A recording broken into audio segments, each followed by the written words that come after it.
நீர் சொன்ன வார்த்தைகளை எனக்காக நினைத்து நிறைவேற்றுவீர்.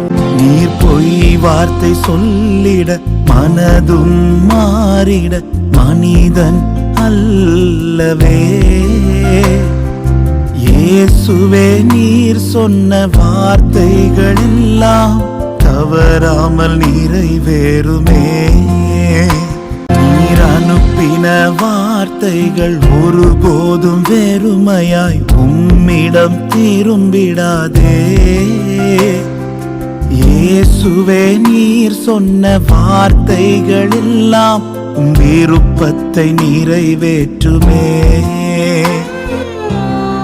ஒரு முறை என்னிடம் நீர் சொன்னதை குறித்து